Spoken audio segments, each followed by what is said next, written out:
Best mobiles under 15,000 ఈ video వచ్చేసరికి best mobiles under 15,000 గురించి డిస్కస్ చేయడం జరుగుతుంది.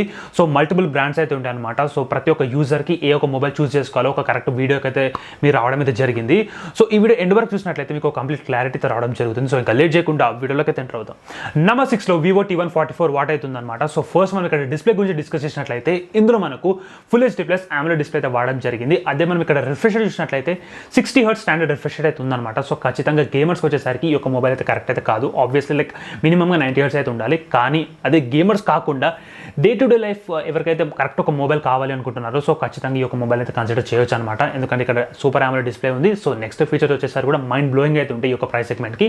సో నెక్స్ట్ వచ్చేసరికి దీని ప్రాసెసర్ ఇందులో మనకు Qualcomm Snapdragon 618 అయితే వాడడం జరిగింది. అండ్ ఇక్కడ ఫ్యాబ్రికేషన్ ప్రాసెస్ వచ్చేసరికి మనకు 6 nm అయితే ఉంటుంది అనమాట. సో 6 nm వల్ల యూజ్ ఏముంటుందంటే పవర్ వచ్చేసరికి చాలా ఎఫిషియెంట్గా అయితే వర్క్ అవుతుంది. సో బ్యాటరీ కన్సంప్షన్ చాలా తక్కువ అయితే ఉంటుంది. అండ్ నెక్స్ట్ మనం ఇక్కడ కెమెరా విషయానికి వచ్చినట్లయితే ఇందులో మనకు 50 మెగాపిక్సెల్ ప్రైమరీ సెన్సార్ అయితే ఉంటుందన్నమాట. సో ఈ యొక్క ప్రైస్ సెగ్మెంట్లో లైక్ 15,000 ప్రైస్ సెగ్మెంట్లో వివో T1 44 వాట్ వచ్చేసరికి చాలా మంచి అవుట్పుట్స్ అయితే ఇవ్వడం జరుగుతుంది. కంపారిటివ్లీ లైక్ ఈ యొక్క 15,000 ప్రైస్ సెగ్మెంట్లోనే చాలా మటుకు బ్రాండ్స్ కానీ లేకపోతే చాలా మటుకు వేరే మోడల్స్ చూసినా సరే మనకు ఈ యొక్క వివో T1 44 వాట్ వచ్చేసరికి మంచి అవుట్పుట్స్ అయితే ఇవ్వడం జరుగుతుంది కెమెరా సెగ్మెంట్లో చూసినట్లయితే. అండ్ నెక్స్ట్ ఇక్కడ మనకు ఇంకొక మంచి ఫీచర్ వచ్చేసరికి ఇందులో మనకు in display finger print censor అయితే ఇవ్వడం జరిగిందనమాట. సో 15,000 ప్రైస్ సెగ్మెంట్కి ఒక మంచి in display finger print censor అయితే రావడం జరిగింది. అండ్ దాంతోపాటు ఇక్కడ మనకు ఎలాంటి ల్యాగ్ అయితే ఉండదు అనమాట. సో బేసిక్గా like in display finger print censor ఇచ్చారు అంటే లైక్ చాలా టైం పడుతుంది, ఒక 1 సెకండ్ అయినా పడుతుంది అని ఒక థాట్ అయితే ఉండొచ్చు చాలా మందికి. అట్లా ఏం కాకుండా చాలా క్విక్గా అయితే ఉందన్నమాట. సో మొబైల్ అన్లాక్ వచ్చేసరికి చాలా క్విక్ అయితే అవుతుంది. అండ్ నెక్స్ట్ ఇంకొక ఇంపార్టెంట్ ఫీచర్ వచ్చేసరికి ఇందులో మనకు 44 వాట్ ఛార్జింగ్ స్పీడ్ అయితే ఉంటుందన్నమాట. సో బ్యాటరీ కెపాసిటీ వచ్చేసరికి 5000 mAh బ్యాటరీ అయితే ఉంటుంది. సో ఛార్జింగ్ స్పీడ్ వచ్చేసరికి 44 వాట్. సో ఇప్పుడు నేను డిస్కస్ చేసే ప్రతి ఒక్క మొబైల్ లైక్ 6 మొబైల్స్ అయితే డిస్కస్ చేస్తున్నాను కదా. సో 6 మొబైల్స్లో మనకు హైయెస్ట్ ఛార్జింగ్ స్పీడ్ వచ్చేసరికి ఈ యొక్క మొబైల్లో మాత్రమే ఉందన్నమాట. సో 44 వాట్ అయితే ఇవ్వడం జరిగింది. సో ఇది ఒక చాలా మంచి విషయం అని చెప్పుకోవచ్చు. సో 44 వాట్ అండ్ దాంతోపాటు in display finger print censor మీకు ఖచ్చితంగా కావాలి అంటే మాత్రం ఈ యొక్క మొబైల్ అయితే కన్సిడర్ చేయొచ్చు. And obviously like super AMOLED display ఉంది. సో ఇక్కడ మనకు ఈ యొక్క మొబైల్ కన్సిడర్ చేయకపోవడానికి రీజన్ ఏంటంటే గేమింగ్ కోసం అయితే కాదనమాట. ఎందుకంటే లైక్ ప్రాసెసర్ వచ్చేసరికి Qualcomm Snapdragon 680 అండ్ ఇక్కడ మనకు రిఫ్రెష్ రేట్ వచ్చేసరికి మనకు స్టాండర్డ్ 60 Hz అయితే ఇవ్వడం జరిగింది. Number 5లో Samsung Galaxy F23 5G అయితే ఉందన్నమాట. సో ఇక్కడ డిస్ప్లే వచ్చేసరికి ఇందులో మనకు ఫుల్ హెచ్డీ ప్లస్ అయితే వాడడం జరిగింది. కానీ ఇక్కడ AMOLED అయితే వాడలేదు అనమాట. సో ఇక్కడ మనకు TFT LCD డిస్ప్లే అయితే వాడడం జరిగింది. సో TFT LCD డిస్ప్లే వచ్చేసరికి ఒక కాంప్రమైజ్ అని చెప్పుకోవచ్చు. సో దానికి ఒక బ్యాలెన్స్ చేయడానికి అయితే ఇందులో మనకు 120 Hz రిఫ్రెష్ రేట్ డిస్ప్లే అయితే వాడడం జరిగింది అనమాట. సో ఖచ్చితంగా లైక్ AMOLED ఇంపార్టెంట్ కాదు, లైక్ ఒక గేమింగ్ ఎక్స్పీరియన్స్ కోసం 120 Hz కావాలి అనుకుంటే మాత్రం ఈ యొక్క మొబైల్ అయితే కన్సిడర్ చేయొచ్చు. అండ్ నెక్స్ట్ ఇక్కడ మనకు ప్రాసెసర్ విషయానికి వచ్చినట్లయితే ఇందులో మనకు Qualcomm Snapdragon 750G అయితే వాడడం జరిగింది. సో ఇంతకుముందు చెప్పిన గేమింగ్ కోసం అయితే ఈ యొక్క మొబైల్ అయితే కన్సిడర్ చేయొచ్చు. ఎందుకంటే అంటే లైక్ ఇంతకుముందు మనం డిస్కస్ చేసిన వివో T1 44 వాట్ వచ్చేసరికి ఇట్లా గేమింగ్కి ఆపోజిట్ అవుతుంది. కానీ ఇక్కడ వచ్చేసరికి గేమింగ్ని మెయిన్గా దృష్టిలో పెట్టడం అయితే జరిగిందనమాట. సో ఇక్కడ మనకు 15,000 ప్రైస్ సెగ్మెంట్లో ఒక మంచి గేమింగ్ ఎక్స్పీరియన్స్ అయితే రావడం జరుగుతుంది. సో ఇక్కడ 120 Hz రిఫ్రెష్ రేట్ అండ్ దాంతోపాటు Qualcomm Snapdragon 750Gతో పాటు. అండ్ కెమెరా విషయానికి వచ్చినట్లయితే ఇందులో కూడా మనకైతే 50 మెగాపిక్సెల్ ప్రైమరీ సెన్సార్ అయితే ఇవ్వడం జరిగిందనమాట. సో అవుట్పుట్స్ వచ్చేసరికి ఒక డీసెంట్ అవుట్పుట్స్ అయితే రావడం జరుగుతుంది. కానీ ఇక్కడ గేమింగ్ ఎక్స్పీరియన్స్ వచ్చేసరికి ఖచ్చితంగా వండర్ఫుల్గా అయితే ఉందని చెప్పుకోవచ్చు. సో ఈ యొక్క ప్రైస్ సెగ్మెంట్లో. అండ్ దాంతోపాటు ఇక్కడ మనకు బ్యాటరీ విషయానికి వచ్చినట్లయితే ఇందులో మనకు 5000 mAh బ్యాటరీ అయితే ఉంటుంది. అండ్ ఛార్జింగ్ స్పీడ్ వచ్చేసరికి 25 వాట్ మాత్రమే ఉంటుందన్నమాట. సో బేసిక్గా లైక్ ఫాస్ట్ ఛార్జింగ్ అని చెప్పుకోలేము. కానీ ఈ యొక్క ప్రైస్ సెగ్మెంట్లో 25 వాట్ అనేది కూడా ఒక మంచి విషయం అయితే చెప్పుకోవచ్చు. నెంబర్ 4లో మనకు 2 మొబైల్స్ అయితే ఉన్నాయి. సో 2 మొబైల్స్ అంటున్నా అంటే కన్ఫ్యూజన్ ఏం పడాల్సిన అవసరం లేదు. సో ఆల్మోస్ట్ సిమిలర్ స్పెసిఫికేషన్స్ అయితే ఉన్నాయన్నమాట.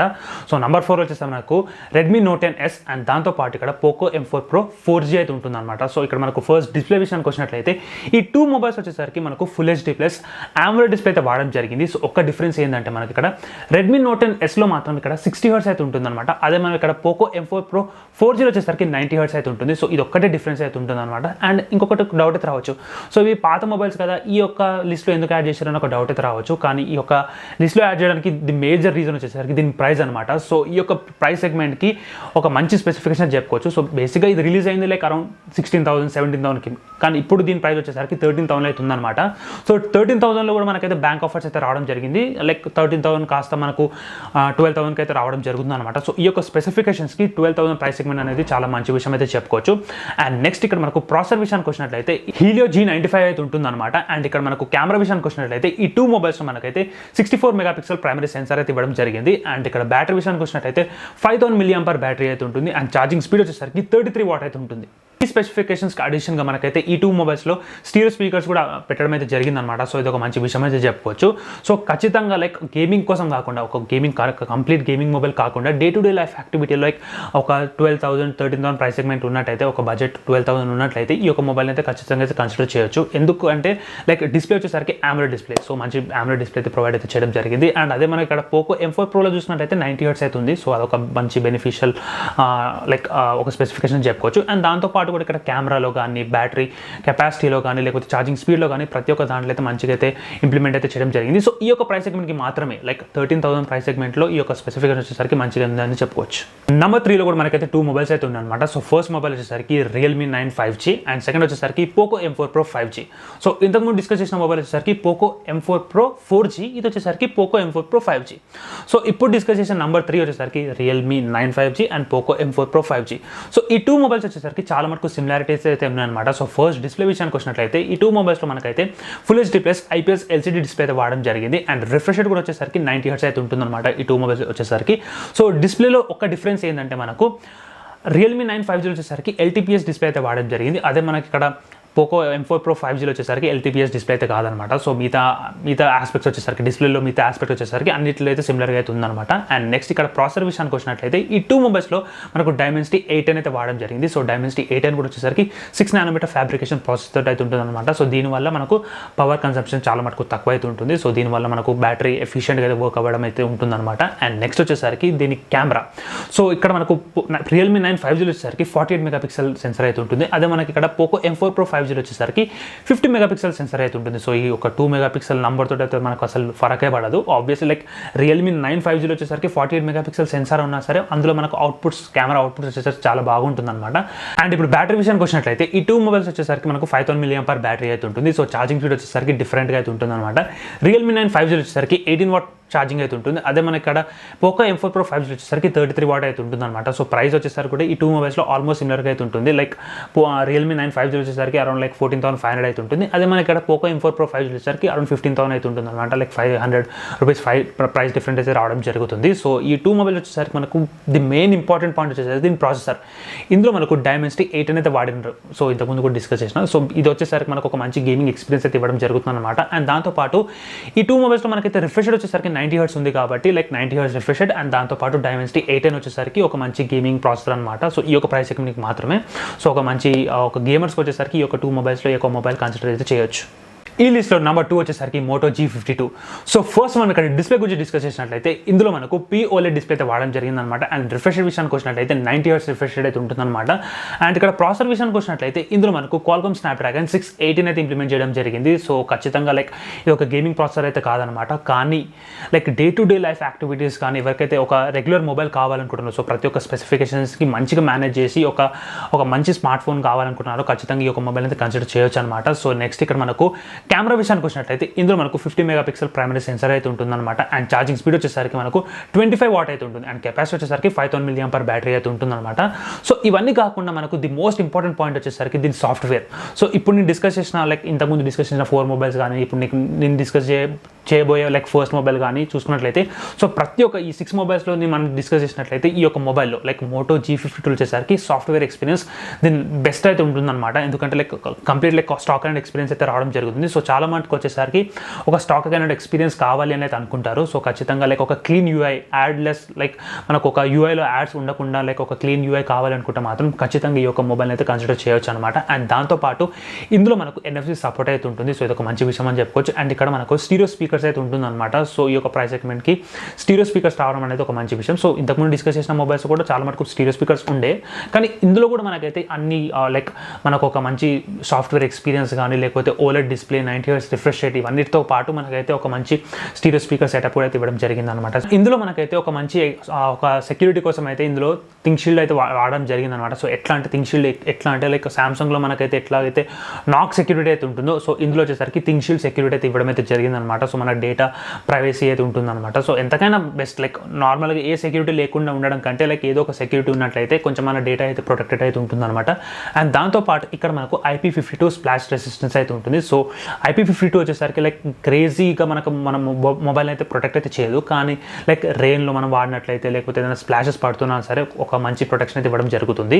దాంతోపాటు ఇక్కడ మనకు చూసుకున్నట్లయితే లైటెస్ట్ ఫోన్ అని చెప్పుకోవచ్చు అనమాట. లైక్ ఈ యొక్క ప్రైస్ సెగ్మెంట్లో మనం ఇప్పటివరకు డిస్కస్ చేసిన మొబైల్లో సో ఈ యొక్క మొబైల్ వచ్చేసరికి లైటెస్ట్ అండ్ స్లిమ్మెస్ట్ అయితే చెప్పుకోవచ్చు అనమాట. లైక్ దీని వెయిట్ వచ్చేసరికి అరౌండ్ లైక్ 170 grams అయితే ఉంటుంది.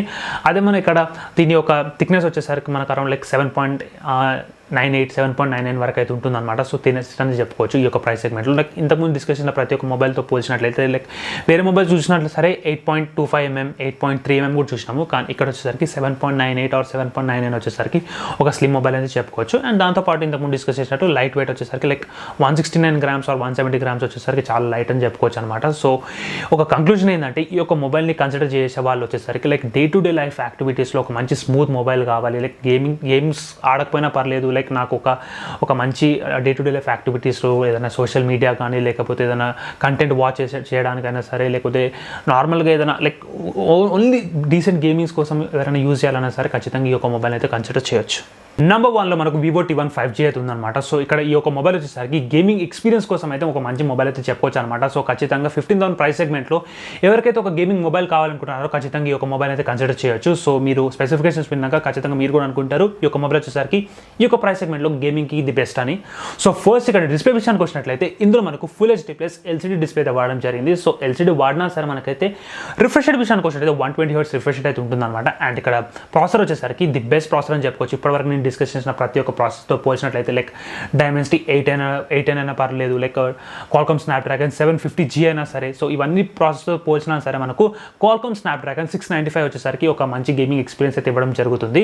అండ్ దాంతోపాటు దీని ఫ్యాబ్రికేషన్ ప్రాసెస్ వచ్చేసరికి మనకు 6nm అయితే ఉంటుంది అనమాట. సో ఇంతకుముందు కూడా డిస్కస్ చేసిన 6nm వచ్చేసరికి మనకు ఒక మంచి పవర్ ఎఫిషియెంట్ ప్రాసెసర్ అనమాట. అండ్ ఇక్కడ మనకు కెమెరా విషయానికి వచ్చినట్లయితే ఇందులో మనకు 50 MP సెన్సార్ అయితే ఉంటుందన్నమాట. సో ఇది ఒక ప్రైమరీ సెన్సార్. సో మనకు ఇంతకుముందు కూడా డిస్కస్ చేసినట్టు వివోలో లైక్ Vivo T1 44 వాట్ కానీ లేకపోతే ఇప్పుడు Vivo T1 5G కానీ లేకపోతే Vivo T1 Pro లైక్ దీని ఒక better version Vivo T1 Pro చూసుకున్నట్లయినా సో దాని ప్రైస్ వచ్చేసరికి అరౌండ్ లైక్ 20,000 అయితే ఉంటుంది. సో ఆ ఒక మొబైల్ని ఈ యొక్క ప్రైస్ సెగ్మెంట్లో కన్సిడర్ చేయము, కానీ జస్ట్ ఎగ్జాంపుల్ ఇచ్చినట్లయితే వివో మొబైల్స్ వచ్చేసరికి మనకు ఆ ఒక ప్రైస్ సెగ్మెంట్లో ప్రతి ఒక్క price segment like 12,000 price segment అయినా సరే లేకపోతే 15,000 అయినా సరే లేకపోతే 20,000 అయినా సరే ఆ ఒక పర్టికులర్ ప్రైస్ సెగ్మెంట్లో ఒక మంచి అవుట్పుట్స్ అయితే రావడం జరుగుతుందన్నమాట. సో ఈ యొక్క ప్రైస్ సెగ్మెంట్లో కూడా 15,000 ప్రైస్ సెగ్మెంట్లో కూడా మనకైతే Vivo T1 5G వచ్చేసరికి ఒక మంచి అవుట్పుట్స్ అయితే రావడం జరుగుతుంది. ఖచ్చితంగా ఫోటోగ్రఫీలో వచ్చేసరికి మీకు ఒక సాటిస్ఫాక్షన్ అయితే ఉంటుందని చెప్పుకోవచ్చు. ఎందుకంటే లైక్ మిగతా లైక్ రియల్మీలో కానీ లేకపోతే రెడ్మీలో కానీ లేకపోతే మనకి ఇక్కడ మోటోలో ఇంతకుముందు డిస్కస్ చేసిన మోటో G52లో కానీ కంపేర్ చేసినట్లయితే లైక్ ఆ వర్షన్ కాదు లైక్ ఎంతకైనా సరే కంపేర్ చేసినట్లయితే ఈ యొక్క కెమెరా వచ్చేసరికి Vivo T1 5Gలో కెమెరా వచ్చేసరికి మనకు ఒక బెటర్ అవుట్పుట్ అయితే రావడం జరుగుతుంది అనమాట. సో ఖచ్చితంగా ఒక కెమెరా కూడా కావాలి, నాకు ఒక కెమెరా కూడా మంచిగా ఉండాలి అనుకుంటే మాత్రం ఈ యొక్క మొబైల్ అయితే కన్సిడర్ చేయొచ్చు అనమాట. అండ్ ఇక్కడ మనకు బ్యాటరీ విషయానికి వచ్చినట్లయితే ఇందులో మనకు 5000 mAh బ్యాటరీ అయితే ఉంటుంది. అండ్ ఛార్జింగ్ స్పీడ్ వచ్చేసరికి ఇక్కడ ఒక వీకర్ సైడ్ ఉందని చెప్పుకోవచ్చు అనమాట. సో ఇక్కడ మనకు 18 వాట్ మాత్రమే ఉంది. సో ఖచ్చితంగా ఒక గేమింగ్ మొబైల్ అంటే మనకు లైక్ 33 వాట్ కానీ లేకపోతే ఇంతకుముందు లైక్ Vivo T1 44 వాట్ లాగా అరౌండ్ లైక్ 44 కాకుండా సరే లైక్ ఒక 40 వాట్ అయినా మనం ఎక్స్పెక్ట్ అయితే చేస్తాం, కానీ అక్కడ ఎలాంటి మనకి ఎక్స్పెక్టేషన్స్ రీచ్ అవ్వకుండా 18 వాట్ అయితే ఇవ్వడం జరిగింది అనమాట. సో ఇది ఒక్కటే బ్యాక్లాగ్ అని చెప్పుకోవచ్చు. సో మిగతా అన్ని చూసుకున్నట్లయితే లైక్ మనకు డిస్ప్లేలో కానీ ప్రాసెసర్లో కానీ కెమెరాలో కానీ చూసుకున్నట్లయితే ది అట్మోస్ట్ ఇంపార్టెన్స్ అయితే ఇవ్వడం జరిగిందనమాట. అండ్ దాంతోపాటు డిజైన్ కూడా చూసుకున్నట్లయితే సో ఒక మంచి డిజైన్ అయితే ఇవ్వడం జరిగిందనమాట. సో ఇక్కడ ఖచ్చితంగా ఒక గేమింగ్ ఎక్స్పీరియన్స్ ఒక 15,000 ప్రైస్ సెగ్మెంట్లో ఒక మంచి గేమింగ్ మొబైల్ కావాలంటే ఈ యొక్క మొబైల్ అయితే ఖచ్చితంగా కన్సిడర్ చేయొచ్చు. సో ఈ వీడియో మీకు ఎంతో కొంత హెల్ప్ఫుల్ అవుతుంది అనుకుంటున్నాను. సో ఈ వీడియో మీకు నచ్చినట్లయితే do like, share, subscribe to my channel. Meet in the next videos. Guys, జై హింద్.